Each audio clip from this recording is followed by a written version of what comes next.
Good morning. I'm running with the, I'm going to try with the backlight because, with the front light,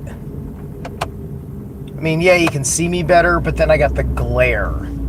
Got the goddamn glare of the light. So, it's effing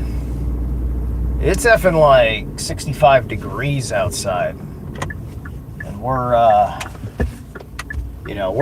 approaching the precipice of fucking Samhain over here, and it's just a hair below summer weather. It's pleasant. I've got a backup shirt in case it gets colder, but it's supposed to be in the low 60s today, so a little bit cooler than it is now. So I'm gonna be working. Hopefully I'll be able to just work in my t-shirt. Maybe. Probably. I don't even know if I can or should work in a t-shirt. Just because the job entails a demo. I don't know how much work was done over the weekend because I don't know how many people for how long worked on Saturday. And I think Sundays are always... I don't think they do Sundays. Right? I just know that they're very overtime preferent. But anyway, so last night I had a really awesome interview with Black Raven Meditations. Her name's Core. She's got a little channel. So you should check that out. I posted about it.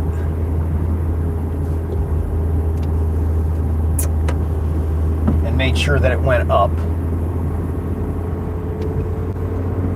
and we went about 90 minutes, in fact, as kind of this very obscure introductory. Just kind of went with it because it's very funny. You know what? I don't need this right now. It's very funny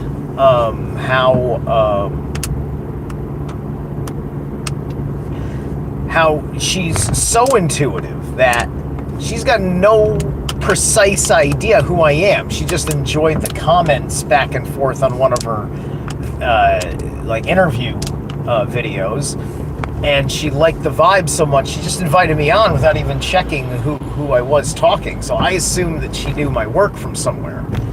All I know is that I had recently followed her because somebody had posted her material. And I can't remember who. I want to say it was Sheridan.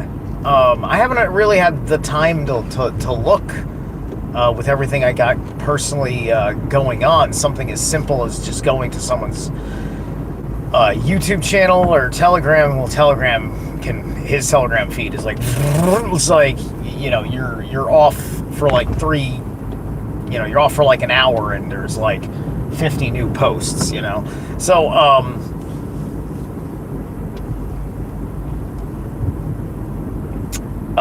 so, it's this introductory thing. She has no idea that I'm part of a mystery school. And so there's so many places to go. And it's just like, you have to work with somebody who can handle,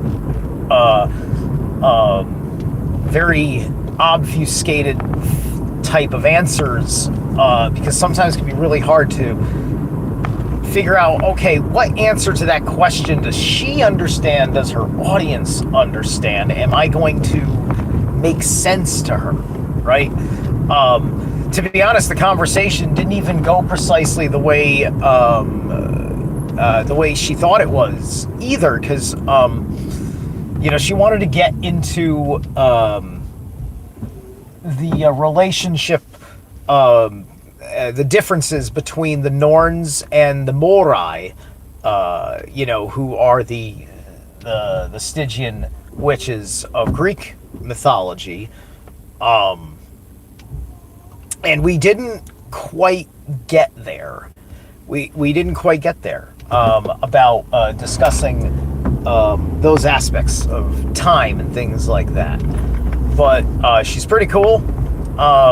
And I'm good with being friends and colleagues with her and doing things In the future, I invited her on my channel for a later time, to figure that one out.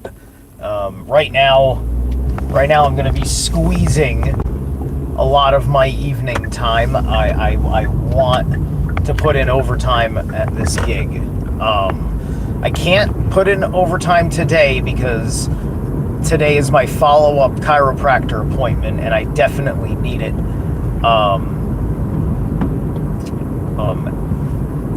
As the issues arise. It is Monday, right? Yes. I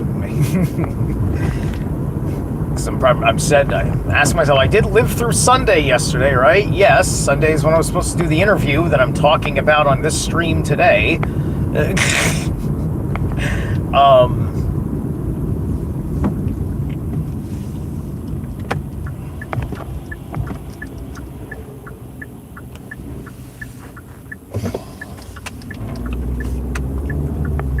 So, you're out there, you're talking about things, and you're not taking the conversation in the direction of one of these usually learned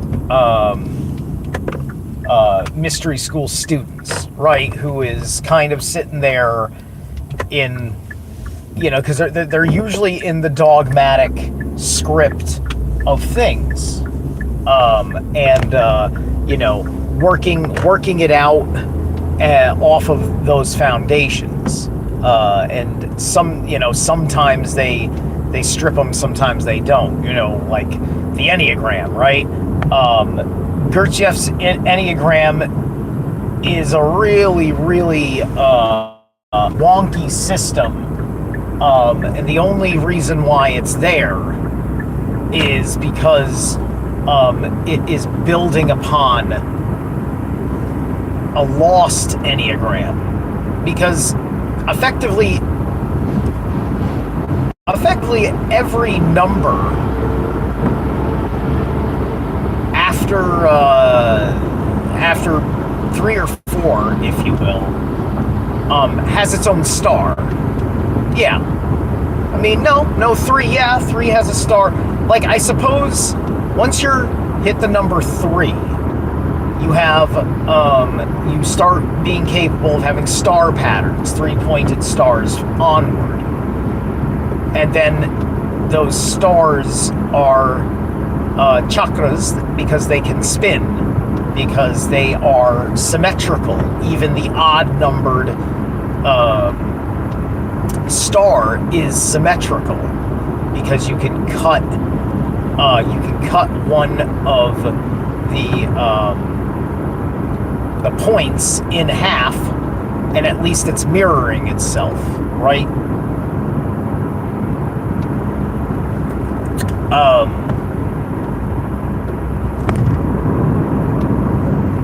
And so that Enneagram star works that way, and that star still has the inherent triangle of the 3, 6, 9. And in that form, the numbers can be laid out in flow, giving you a better sense of the healthy soul and the unhealthy soul. And I think that spinning system allows each number to go through a cycle, and so the 9 isn't always the top of the star. You know what I mean? You can rotate it. Maybe you want 4 to be the top of the star, and then all the other stars work around it, right? You see, it's a dial.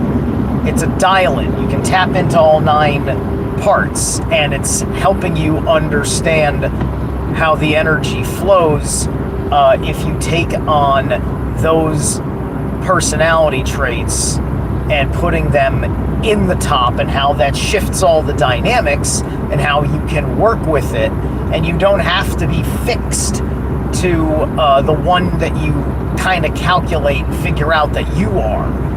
It's not fixed. You you end up having this power to fashion it to your will. Do you see how that works? Right? The only fascism I believe in is my own. I fashion myself. Get it? I rule me. I am my only fasci. I must be many in order to be strong, bound as one. We are 9 souls. Think of the Enneagram as looking down the stock of your 9 souls, and you have everything in good, rigid order for the purposes of power. And if you want, you can unbind it and let everything fly loose, as long as you know how to rebind it. Don't lose any of it. Right? Because everybody needs the left-hand path, because being bound up sucks. You're bound up for a purpose, and then you unbind when you don't need to be in purpose anymore. And you kind of go in between the two. It's just like Steve with his shirt on, Steve with his shirt off. I'm fascized when I'm wearing a shirt. It's like, all right, let me bind myself up for you. And, that's what I do.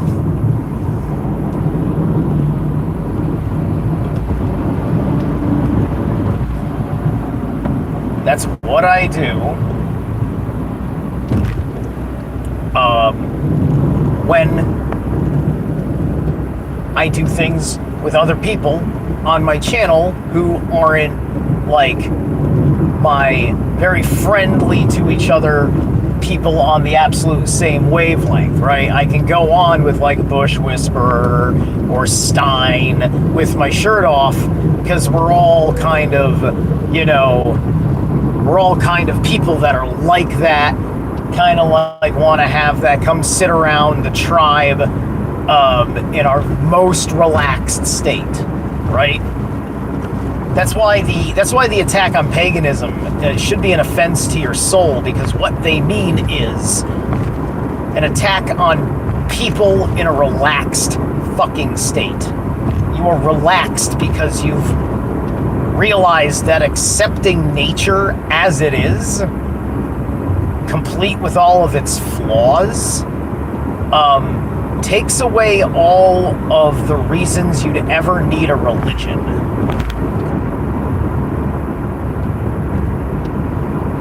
So that's a very, very important distinction.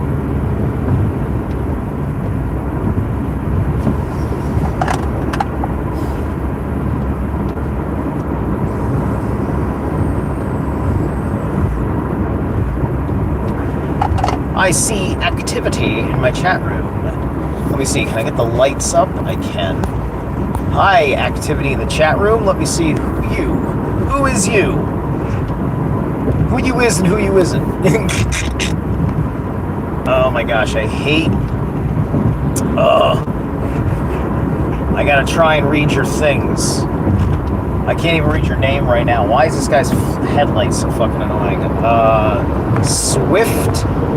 Swift Vasquez? What's up? What's the topic? I'm kind of a flow state guy. There's theoretically no topic. No one is attacking pagans. Drive safely. Thank you. Yeah, no, nobody is attacking pagans. Thank you. No rational fucking human being is attacking pagans, because paganism has been going through a long, hard road since the 1960s, when religiosity was breaking, right? You see, the 20th century was a moral vacuum in which, Christianity had kind of been unshackled over the course of the 19th century. And, or we'd been unshackled from religion. It was a thing that was there that you voluntarily moralized yourself to, which is how we know it now. Back then, there was much more control over the matter. And of course, the Free Religion Amendment of the United States was forcing the people that controlled through religion to evolve their methods, tactics, and the entire front organizations by which they would do such a thing, because they needed to keep humanity on a certain kind of track regardless of which way it chose to perceive the world, which was a mix of the fight of true human illumination and the gatekeepers who mix it with the profane to destroy you in the inversion of that development. And that's how we get, social Darwinism and shit, which became very foundational for how we transformed our thinking in the 20th century as eugenics went fucking crazy under the ideals of people like Margaret Sanger and of course various scientific peoples of Europe during nearly the same period of time, culturally and history and such.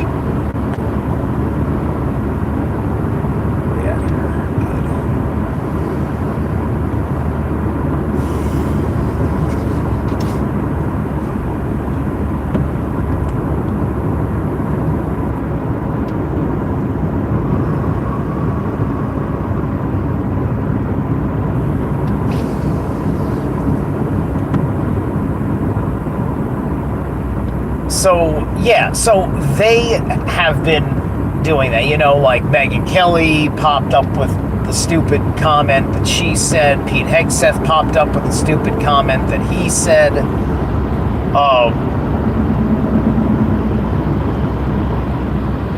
and all of that is, with Pete, it's just fucking it's like, look, dude, fine. There needs to be a shaving decorum for various military reasons. This really aren't about fucking professionalism, but about functionality of headgear. It's a functionality of headgear conversation. If that's your fucking reason, then fucking say that. You're insulting a man's fucking personal identity. And that fucking targets white men, by the way. Nobody's looking at the black guy with a beard and saying, you look like a Norse pagan. Doesn't know fuck he's talking about. Right? That's for guys that they're probably short hair, because I believe there's still a haircut standard in the military, even if it's not a good crew cut, high and tight. I'd imagine that they've got Chad beards. I think there's some neck beards in the military, but neck beards don't look like fucking pagans.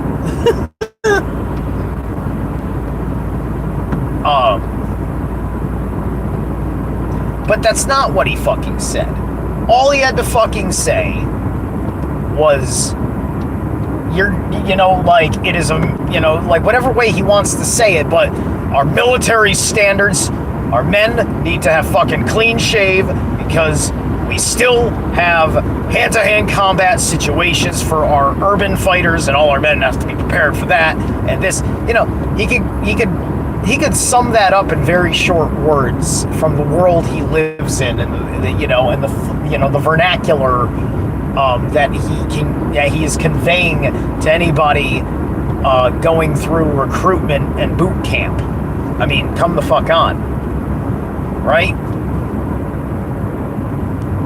So, this is welcome to these monstrous, this is what the Zionists want, right? This is what they want. This is grooming, right? This is grooming, right? And so, military order is inherently fascist because you're all binding together for strength. The manner in which you march in rhythm and such. And you think more collectively in terms of the team and the platoon, the brigade, the squad. Very few, lone heroes. Very, very, very few. Because that's only a clandestine situation. I mean, small groups are going to be clandestine as well. Navy SEALs and shit.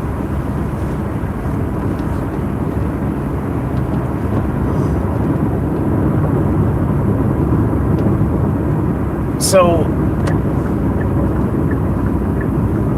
the real thing that bothers me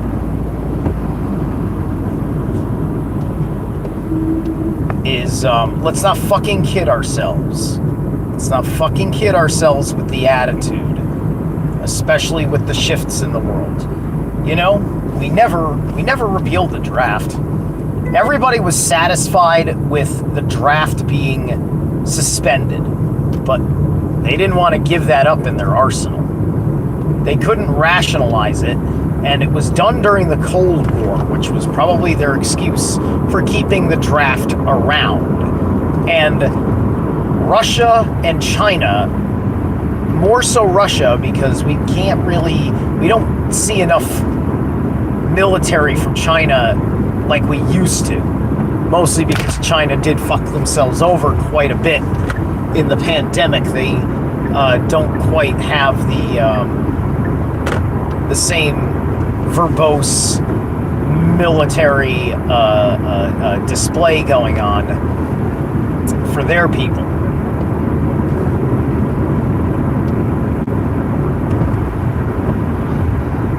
But the point is that, like, a real army of, like, professional fucking, chads that are gonna fucking competently fucking overthrow you with sophistication and superior firepower technology and a population to support a permanent colonization of your people. It's not quite clear how much of that there is. It's much easier to sneak yourself into an election and fucking dictate culture through your ties to the media, which is how they've been doing it.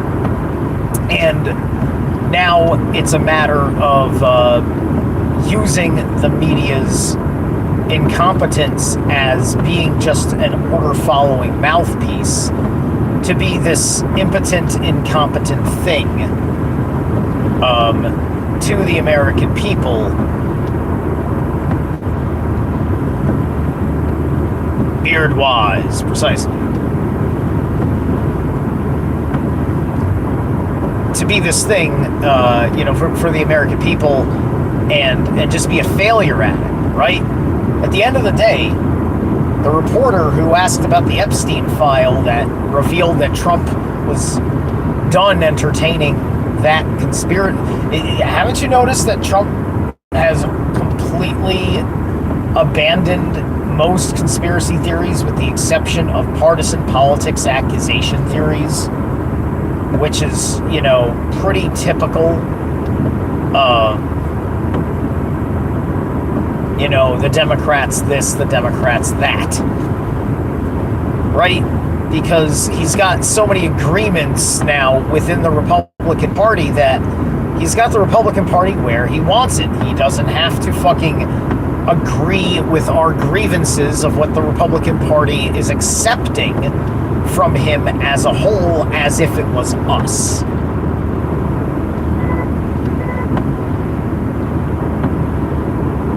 Because unfortunately the political pivot drove him further into the hard right, in which he is going for a deeply high appeal for the Zionist communities of America, which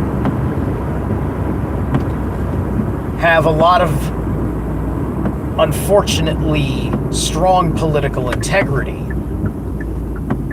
And so the only thing I can say is that if you're wise, hopefully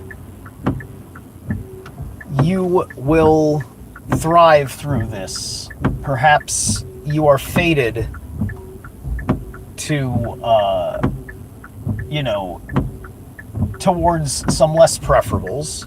Who knows with me, right? It's just like your capacity to say no, to understand what you're against, right? Like, people got vaccinated because they didn't know what they were against. They just said, no way am I getting vaccinated. And then somebody said, surprise, you will have no life. You will have no life if you don't get vaccinated. You will never have friends and family and things to do ever again by social ostracization. And that's it. That's all it took for you, was being mocked for resisting. And oh my God, I didn't think they'd mock me. You couldn't handle the mockery? You couldn't handle the mockery. Right?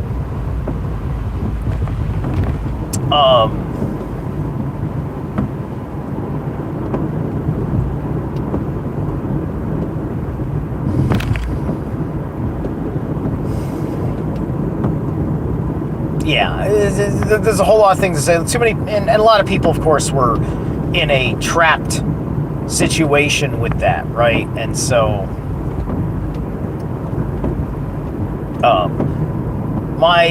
I'm trying not to mock every single person that ever got fucking jabbed just because they were in a trapped situation. But they're still here.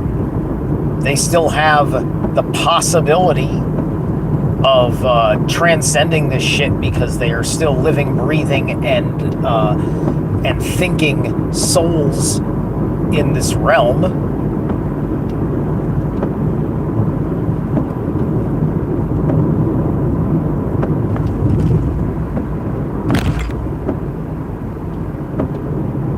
There's literally nothing to be troubled about in that respect.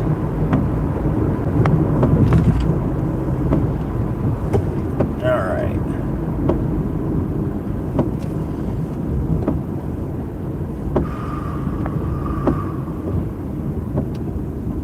So anyway, thanks so much for tuning in. I'm going to sit here and put myself where I want to be for work today, and hopefully I will have good cell phone signal wherever I am and be able to use it, because if I'm down in the garage, there's no cell phone service unless we've ripped up enough floor where the cell phone service is getting in. All right, I'll see you later.